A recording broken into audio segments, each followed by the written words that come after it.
gouvernement Macron, qui ne sait plus quoi faire pour glisser vers un régime de plus en plus autoritaire, hein, de plus antidémocratique, finalement a demandé à la gendarmerie de se mettre au service de la FNSEA.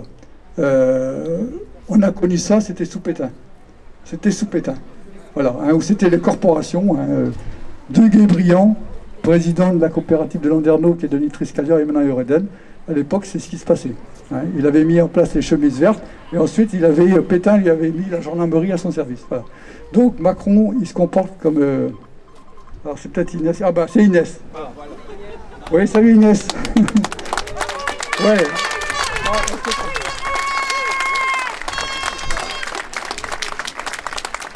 Alors, Inès, on va essayer de te brancher sur la chenille. On va essayer de te brancher. Bon, et autrement, je vais faire un essai avec mon portable et...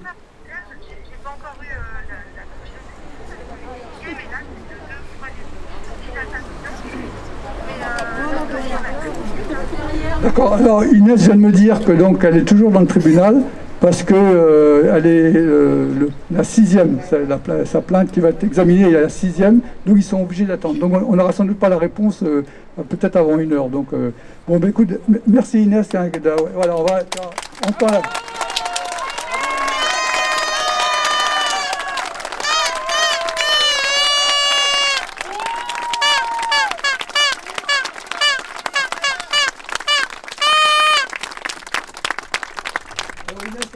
Tu es vraiment une vedette à Guingamp et dans toute la Bretagne. Voilà. Allez. On n'espérait jamais gagner aussi vite. On pensait que ça serait une longue procédure. Et vraiment, je pense que c'est grâce au comité de soutien à toi de mettre en lumière cette affaire. Ouais. Tu pourras dire ça aux gens. Je pense que si Chéritel, il voulait vraiment faire éclater la vérité et qu'elle soit publique, parce que si la démarche d'un procès c'est ça, bah, il aurait maintenu sa plainte, quoi. S'il retire sa plainte, c'est la preuve qu'il a eu peur, en fait, que sa démarche soit rendue publique. Ça voulait dire qu'elle n'était pas... elle était sans fondement. Ouais. Est-ce que vous avez entendu ce que Inès... Oui, les gens ont entendu. Hein. Très bien. Ah, oui, oui. Donc en fait, c'est vraiment grâce à ce réseau de solidarité breton qui est exceptionnel qu'on peut être débarrassé aussi vite de cette procédure qui est vraiment très très pesante. Ouais. Donc merci beaucoup. Merci à toi. Ouais. Donc Inès, vous avez entendu, je vous remercie, hein. Mais je pense qu'en retour, on peut aussi te remercier chaleureusement parce que Inès, nous savons, nous, l'Union syndicale solidaire qui avons défendu les victimes des pesticides de Triskalia, c'est toi, par tes reportages que tu as fait, notamment pour France Inter et France Culture, je le dis tout à l'heure, et les articles que tu as pu écrire, qui ont donné une ampleur nationale à ce combat exemplaire. Voilà. Et merci Inès.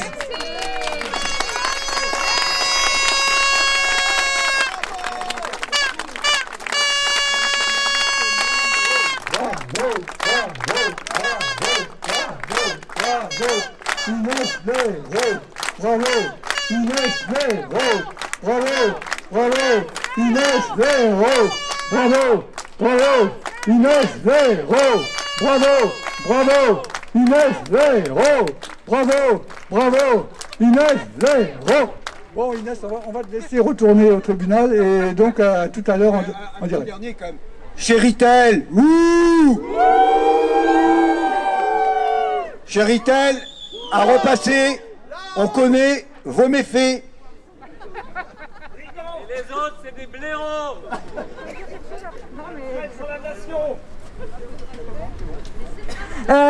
Oui, c'était pour vous dire aussi que samedi dernier, on était à Langouélan, donc devant la mairie de Langouélan, pour soutenir l'association contre les poulaillers industriels de Langouélan.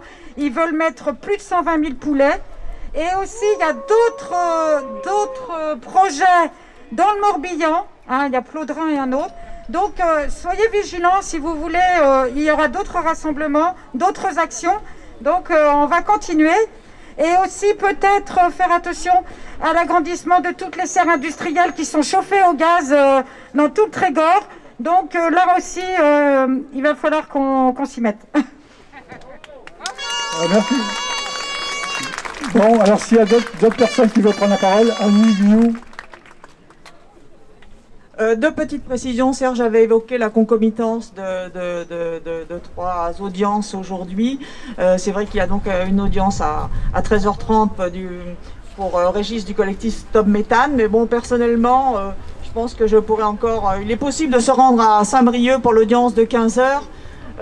Ou pour soutenir Monsieur Gersh, qui est devenu chimico-hypersensible suite à son intoxication au milieu professionnel et qui est dans l'incapacité de travailler depuis 2017. Donc personnellement, bon, on peut encore, pour ceux qui le souhaitent, se rendre à Saint-Brieuc pour l'audience de 15h30. Et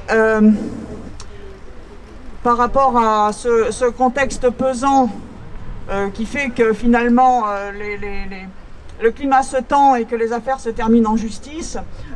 Vous pourrez lire sur Internet, sur Reporter aujourd'hui, vous savez, le site Reporter, TE2RE, un article relatif à la préparation par certains parlementaires d'un texte qui permettrait de sanctionner très lourdement les combattants, les écologistes, et notamment les personnes qui luttent contre les pesticides, contre l'élevage industriel. C'est un texte qui vise évidemment aussi l'association L214, que je souhaite remercier au passage pour avoir photographié et dénoncé dans le pays de Saint-Brieuc-Lamballe un élevage de porcs d'un adhérent de la Coperle qui a laissé tout bonnement crever les cochons. On ne sait pas exactement dans quelle date, c'est entre août et décembre dernier. Cet adhérent de la Coperle qui a par ailleurs encore un autre élevage. Donc c'est quand même grâce à des associations, grâce à des actions comme celle de L214, qu'on peut aussi faire progresser l'information et la prise de conscience de ces dangers-là. Et le texte préparé par les Républicains et des élus En Marche vise donc à pouvoir emprisonner les gens qui s'introduisent dans les abattoirs et les élevages pour rendre compte de la situation.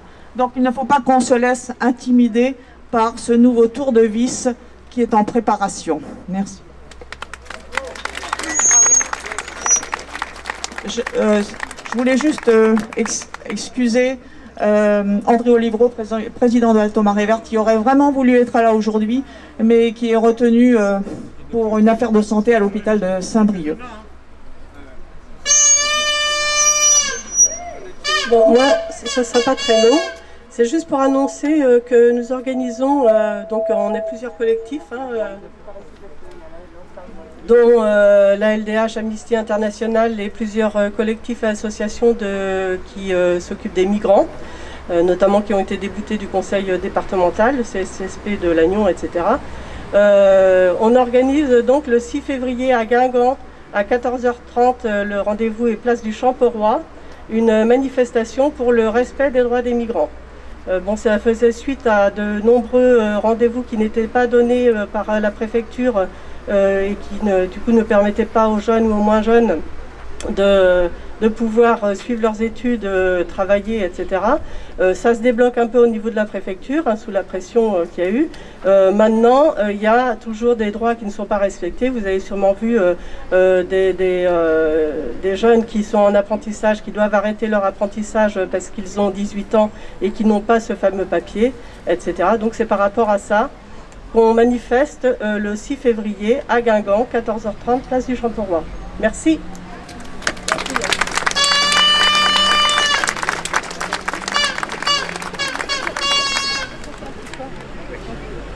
Oui, bonjour, Muriel pour l'association Anticorps. Juste un petit message pour dire que, pour réitérer notre soutien à Inès Leroux, on l'avait déjà fait une fois, en tant que lanceuse d'alerte. C'est une lanceuse d'alerte et c'est à ce titre que l'association Anticorps la soutient. Et donc, voilà. Donc, en fait, quel que soit le domaine, si un lanceur d'alerte, quel que soit le motif, s'il a des craintes, peut contacter l'association Anticorps et il sera évidemment soutenu. Tous les lanceurs d'alerte doivent être soutenus et protégés. Voilà.